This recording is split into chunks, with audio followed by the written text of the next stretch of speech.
হিন্দু ধর্ম এটা কি সত্যি পৃথিবীর সবচেয়ে পুরনো ধর্ম, নাকি এটা কোনো ধর্মই না বরং একটি জীবনধারা? কেন হিন্দু ধর্মের কোনো একক প্রতিষ্ঠাতা নেই, আর হাজার হাজার বছর পরেও কিভাবে এটি এখনো টিকে আছে? আজকের এই ভিডিওতে আমরা জানব হিন্দু ধর্মের রহস্য, ইতিহাস এবং সেই গভীর সত্য যা হয়তো আপনি আগে কখনো শোনেননি।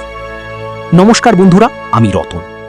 আজকের এই ভিডিওতে আমরা কয়েকটি ভাগে আলোচনা করব হিন্দু ধর্ম সম্পর্কে, এর উৎপত্তি, ইতিহাস, বর্তমান অবস্থা এবং সবচেয়ে গুরুত্বপূর্ণ এর মূল নীতি। ভিডিওটি শেষ পর্যন্ত দেখলে আপনি হিন্দু ধর্মকে একদম নতুনভাবে বুঝতে পারবেন। হিন্দু শব্দটি আসলে কোনো ধর্মীয় শব্দ নয়, এটি এসেছে সিন্ধু নদী থেকে। প্রাচীন পারস্যের মানুষরা সিন্ধু নদীর পূর্ব দিকে বসবাসকারী মানুষদের হিন্দু বলে ডাকত। অর্থাৎ শুরুতে হিন্দু ছিল একটি ভৌগোলিক পরিচয়, ধর্মীয় নয়। তাই হিন্দু বলতে বোঝানো হয় একটি নির্দিষ্ট ধর্ম নয়, বরং একটি সংস্কৃতি, একটি জীবনধারা। এই কারণেই হিন্দু ধর্মকে অনেকেই বলেন সনাতন ধর্ম, অর্থাৎ চিরন্তন ধর্ম, যার কোনো নির্দিষ্ট শুরু নেই আর শেষও নেই। হিন্দু ধর্মের কোনো নির্দিষ্ট জন্মসাল নেই, তবে ইতিহাসবিদদের মতে এর সূচনা প্রায় 4000 বছর আগে, সেই সময় যখন গড়ে উঠেছিল সিন্ধু সভ্যতা। এই সভ্যতার মানুষরা প্রকৃতি, শক্তি এবং বিভিন্ন দেবতার পূজা করত।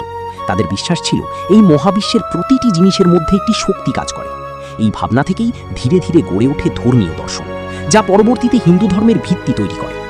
পরবর্তীতে সৃষ্টি হয় বেদ, যা হিন্দু ধর্মের সবচেয়ে প্রাচীন এবং গুরুত্বপূর্ণ গ্রন্থ।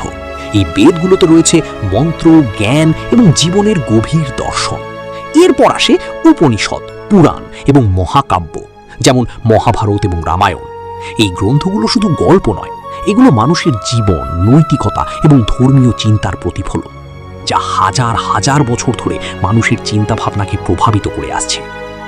হিন্দু ধর্মের মূল কিছু ধারণা আছে যা এই ধর্মকে অন্যদের থেকে আলাদা করে। প্রথমত ধর্ম, অর্থাৎ নিজের দায়িত্ব পালন করা এবং সঠিক পথে চলা। দ্বিতীয়ত কর্ম, আপনি যা করবেন তার ফল একদিন অবশ্যই ফিরে আসবে। তৃতীয়ত সংসার, অর্থাৎ জন্ম এবং মৃত্যুর অন্তহীন চক্র। আর সর্বশেষ মোক্ষ, এই চক্র থেকে মুক্তি পাওয়া, যা মানুষের জীবনের চূড়ান্ত লক্ষ্য। এই ধারণাগুলো শুধু ধর্ম নয়, এগুলো একটি গভীর দার্শনিক চিন্তাধারা। আজকের দিনে হিন্দু ধর্ম পৃথিবীর অন্যতম বৃহৎ ধর্ম। বিশ্বে 1 বিলিয়নেরও বেশি মানুষ এই ধর্ম অনুসরণ করে।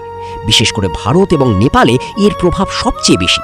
তবে এখন হিন্দু ধর্ম শুধু মন্দির বা পূজার মধ্যে সীমাবদ্ধ নয়। যোগ, ধ্যান এবং আধ্যাত্মিকতার মাধ্যমে এটি সারা বিশ্বে ছড়িয়ে পড়েছে। অনেক মানুষ এখন হিন্দু দর্শনকে জীবনযাত্রার অংশ হিসেবে গ্রহণ করছে। তাহলে প্রশ্ন হলো, হিন্দু ধর্ম কি শুধুই একটি ধর্ম, নাকি এটি একটি জীবনযাত্রা? হিন্দু ধর্ম আমাদের শেখায় সত্যের সন্ধান করতে, নিজের কর্মের ফল বুঝতে এবং আত্মার মুক্তির পথে এগিয়ে যেতে। হয়তো এই কারণেই হাজার বছর পরেও এটি শুধু টিকে নেই, বরং আরও বিস্তৃত হচ্ছে। আপনার কি মনে হয়, হিন্দু ধর্ম একটি ধর্ম না একটি জীবনধারা? কমেন্টে আপনার মতামত জানান।